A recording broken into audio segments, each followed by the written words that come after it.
You will hear a number of different recordings and you will have to answer questions on what you hear. Now turn to Section 1. Section 1. You will hear a conversation between two students talking about driving lessons. First, you have some time to look at questions 1 to 5.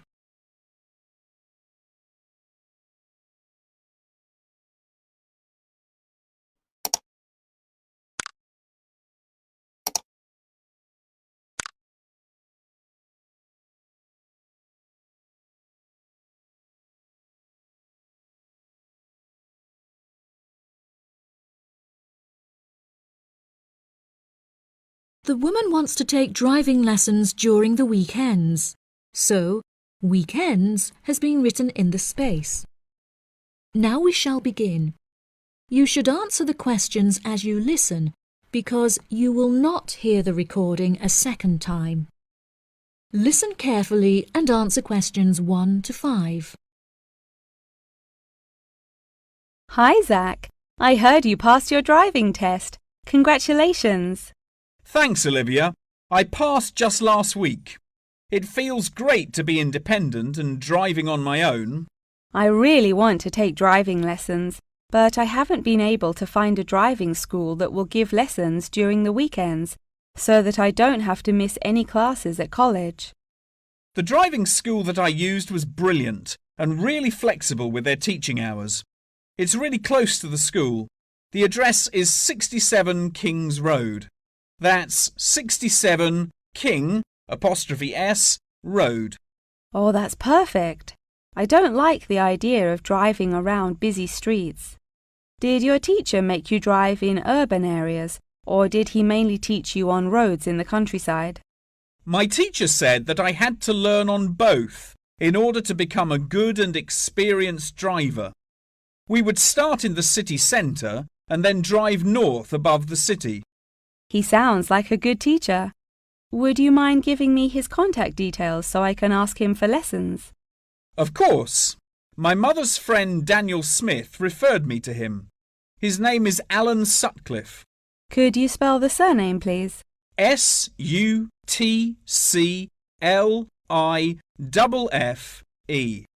Thanks for helping me out.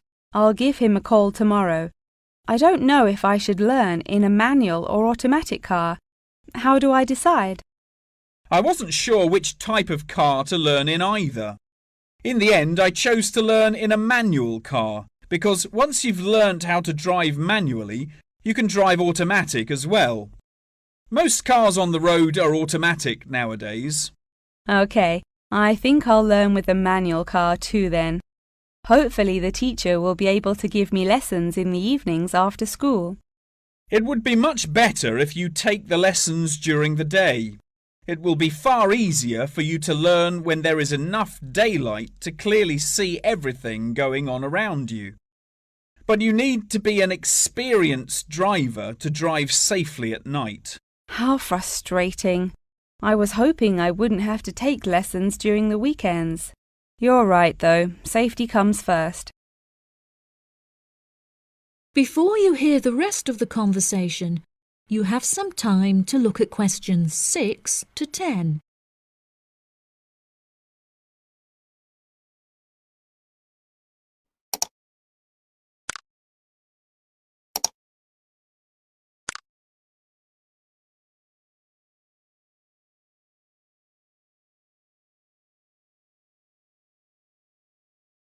Now listen and answer questions 6 to 10. Speaking of safety, you should wait until summer to start learning. It's really difficult and dangerous to drive in the wind and rain as a learner, so you should definitely wait until the weather is sunny and dry. OK, that's perfect actually. It will give me some time to save up some money to pay for the lessons. Tell me about it. I had to work for months before I had enough money saved up. It was worth all the work when I finally got my driving licence, though. The whole process is so expensive. How much did it cost you in the end? Well, each half-hour lesson cost $30, and then the final test cost $50. In total, it cost me about $300. Gosh, it's pretty expensive. How did you find the test? Was it really difficult? No, it wasn't too bad, and the man was really calm and friendly. I knew that I would have to perform 2 parking manoeuvres during the test, so I practiced them a lot beforehand, and that really helped. The test used to last 40 minutes, but it changed a bit. For the first 20 minutes of the test, he gave me directions, and I had to just drive around, and then the last 10 minutes was for demonstrating the manoeuvres. So the test is 30 minutes in total. Okay, great. I'll remember that. Do you have any more advice? It's really good to practice driving a lot outside of driving lessons as well. Whenever my parents were running errands on the weekends, I would offer to drive them. My driving teacher also told me to buy a notebook to write down everything that I've learnt in it, like a diary. Haha, that sounds boring, but I'll do it if it helps. I found it really useful. Before my test, I read through everything I had written down, and it reminded me of a lot of things that I had forgotten about. It's really helpful for the theory test as well, because there's so much information to remember for it. That's great, Zach. Thanks for your help. No problem. See you at school. Bye. That is the end of Section 1. Section 2. You will hear part of a talk about Mount Rushmore given by a tour guide. First, you have some time to look at questions 11 to 15.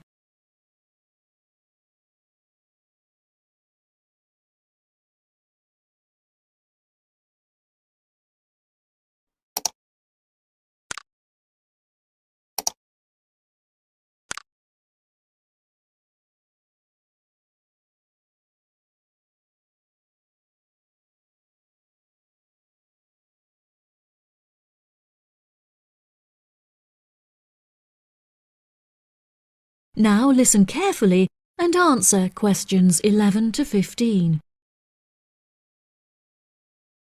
Good morning, everybody, and welcome to Mount Rushmore. To start your visit, I'm just going to give you a brief account of the history of the memorial before letting you roam about on your own. I won't keep you long, okay? Mount Rushmore is South Dakota's top tourist attraction and features the heads of 4 United States presidents: George Washington, Thomas Jefferson, Theodore Roosevelt, and Abraham Lincoln. Each head is 18 meters tall, which is taller than the heights of 11 people combined.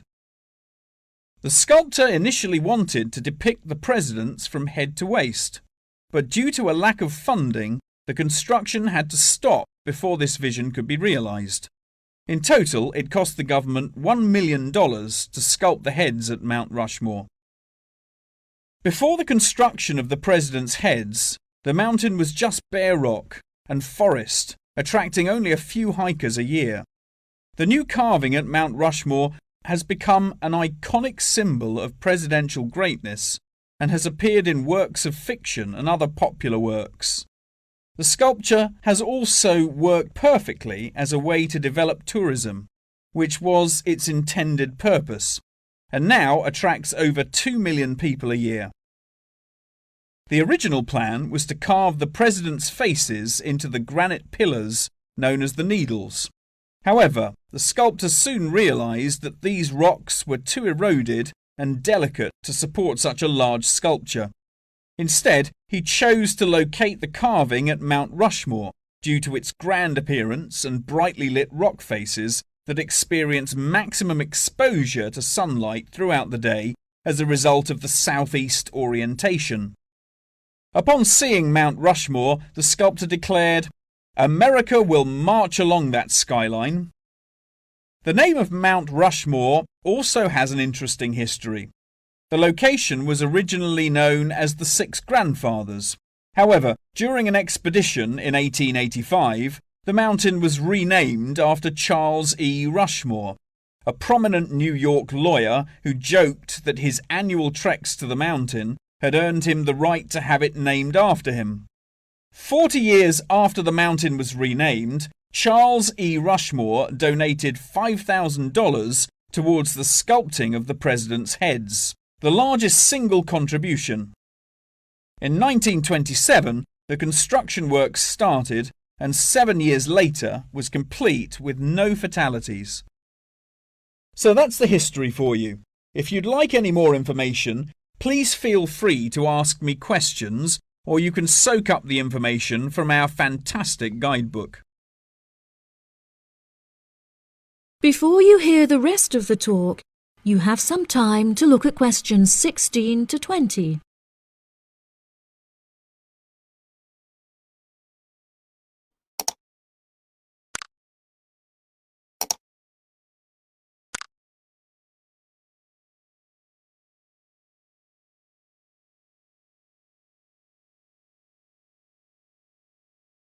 Now listen and answer questions 16 to 20.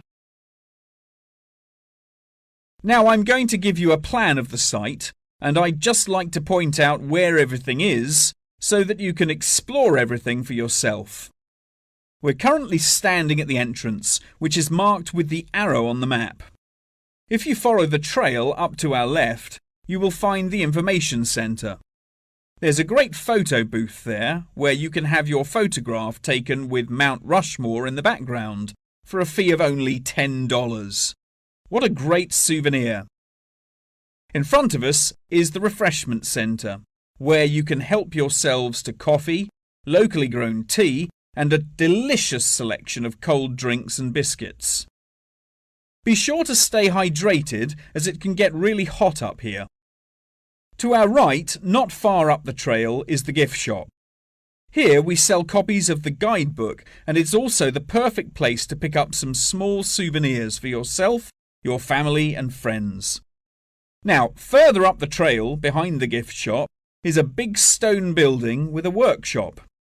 This is where all of our souvenirs are made by hand, which you can purchase in the gift shop, like I said before. Some are even carved from pieces of rock taken from Mount Rushmore itself. If you carry on walking up the trail past the workshop, you'll find our state-of-the-art visitor centre, where you can find maps of the walking trails here at Mount Rushmore. Now for the real treat. After you have walked past the visitor centre, you can follow the trail up to the left, which will take you to our wooden shelter. From here you will have the best view of Mount Rushmore that there is, an experience not be forgotten. Right, if anyone wants a guided tour, then I'm starting at the information centre. If you'd like to follow me, this way please. That is the end of Section 2. Section 3. You will hear a conversation between a professor and a student talking about taking a course. First, you have some time to look at questions 21 to 25.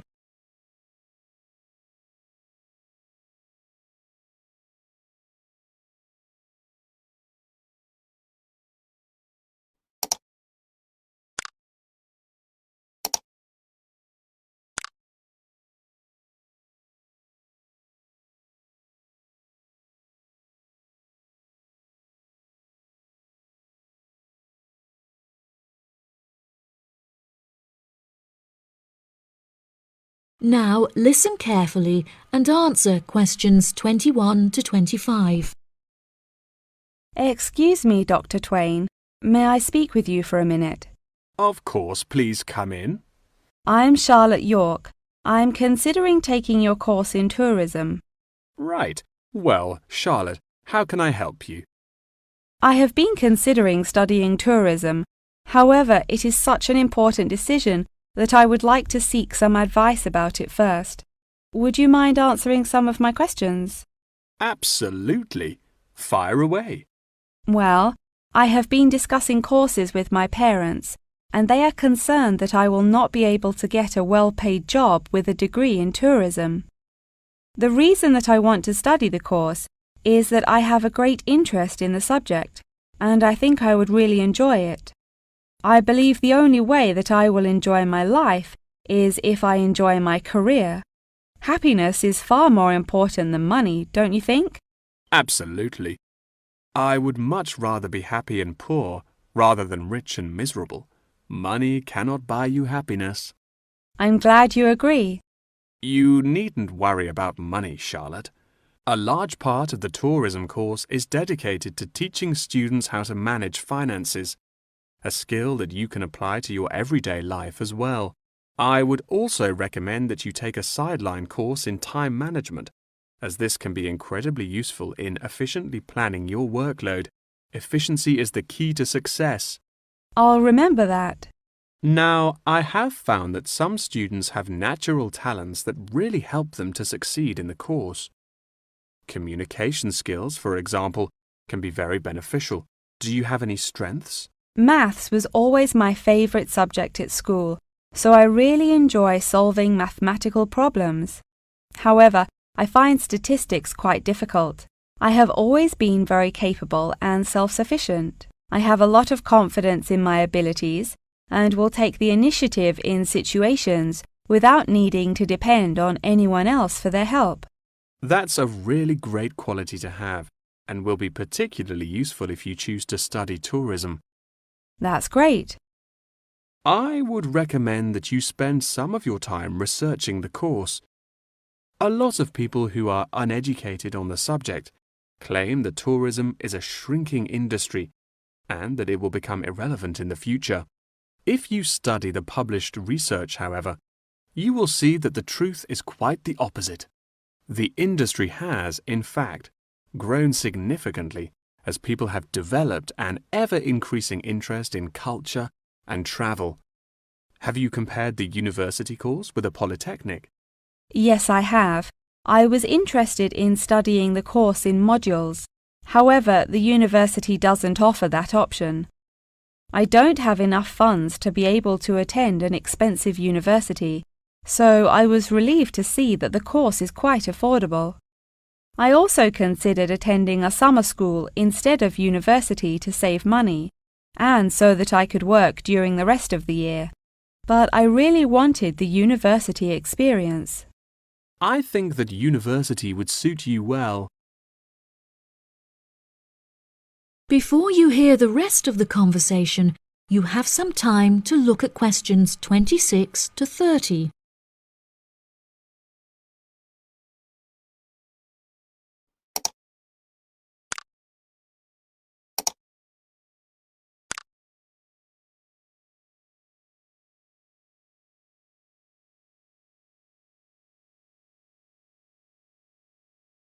Now listen and answer questions 26 to 30. Now, what about the courses? Are you interested in any of the other subjects on offer? I have looked at a few. I was interested in travel and business as it sounds similar to tourism. That is really worth learning. However, be aware that it is difficult and will demand a lot of your time. Okay, that's good to know. You might find that Japanese is an interesting course and it will teach you valuable skills in speaking the language. Personally, it's not bad and could be of some help, but not that much. Okay, Japanese. Got that. What about medical care? Well, if you have time, the course will teach you a lot about curing diseases and illnesses or dealing with injuries outside, although it's not essential. So, okay, if it's useful, I'll take it. If you enjoy using technology and are worried about fulfilling the entry requirements, computing is very relaxed about the skills that applicants must possess. I'm terrible with computers, so I'm not sure that I would enjoy that course. How about public relations? Yes, I would recommend that course. It would be related to entering the tourism industry, as it will educate you on how to approach clients and develop associations with them. That's great. Thank you so much for your help. That is the end of Section 3. Section 4. You will hear a talk about the practice of company outsourcing. First, you have some time to look at questions 31 to 40.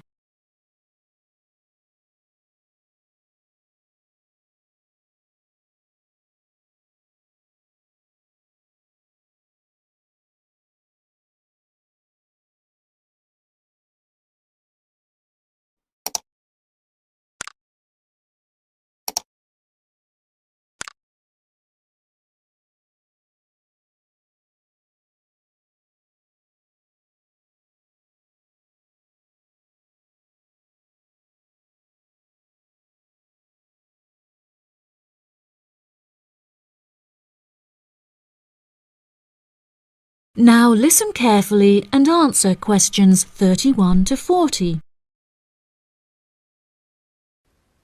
Welcome, class, to your very first lecture in this series on business in the modern world, conducted by myself, Dr. Toby Bennett. Today, we will be looking into the practice of company outsourcing, using TCP technologies as a case study. Now, for those of you who are unfamiliar with this practice, I will give you a summative definition. Company outsourcing involves the contracting of various business activities by one company to another.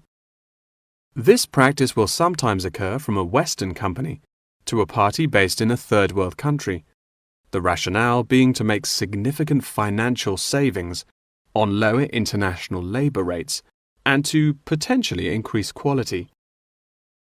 Now, our case study for today is TCP Technologies, a party located in India that receives outsourced tasks from Western companies. The manager of TCP Technologies is a man called Manjeet Khanna, who has personally developed a series of aims and philosophies by which the company is expected to operate. He claims that the most important of these philosophies is to create a workplace where each individual member has the opportunity to contribute their opinion to the operations of the company. That is to say that he found it important to develop a democratic environment.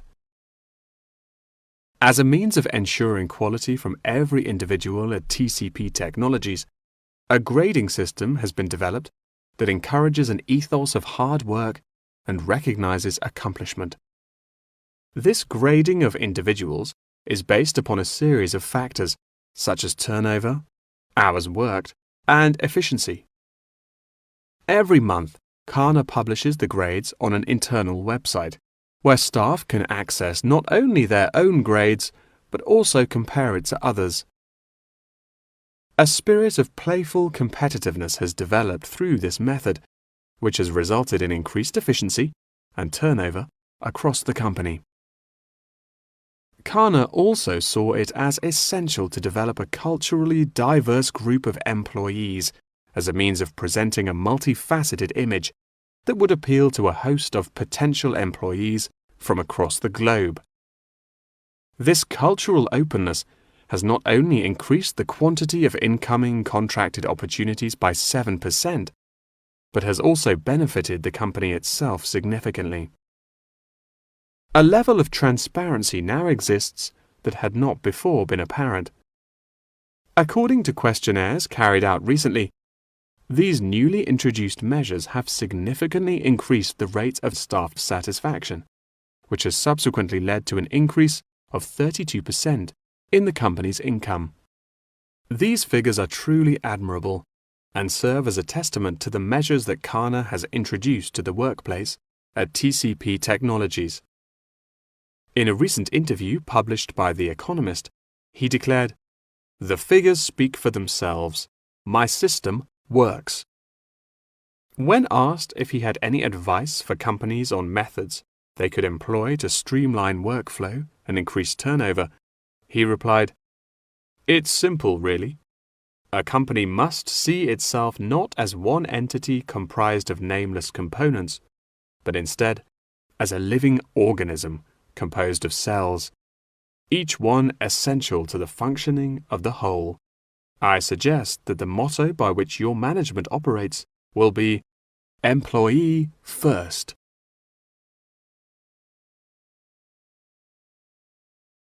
Many benefits have been reaped from the aforementioned changes in management style, such as a significant decrease in staff turnover. This improvement alone has solved many problems that had before stunted the growth of the company. A lot of these improvements came from the realization that the solution does not have to be produced internally, but can come from any other company. The grading system also immeasurably enhanced the dynamics of the company. The fact that this measuring system is solely produced for staff members and inaccessible by management means that it cannot be used as a judging criterion for promotion. It has proven itself a relaxed and informal means of stimulating workflow. When asked about specific features of his managing style, Kana mentioned that it is important for him to respond personally to any complaints filed by staff members. Having found the existing complaints process slow and ineffective, he introduced a new online system that created a direct line of communication between Kana and all employees of the company. The complaint form, dubbed by Kana as a ticket, eradicates the middleman, is easily accessible to all employees online, and has an interface that can be instinctively navigated. Any staff-related complaint, such as those relating to air conditioning and food quality, can be submitted directly to Kana via this online system. Entitlement to vacation is also a popular issue discussed through this forum. The main benefit of using this system is that staff must include their personal details on the ticket before they are able to submit it. In the past, anonymous complaints had been the root of much confusion and caused many wasted work hours, so the new system has put a ban on this form of complaint. That wraps up the lecture for today. Please remember that attendance is mandatory. That is the end of section 4.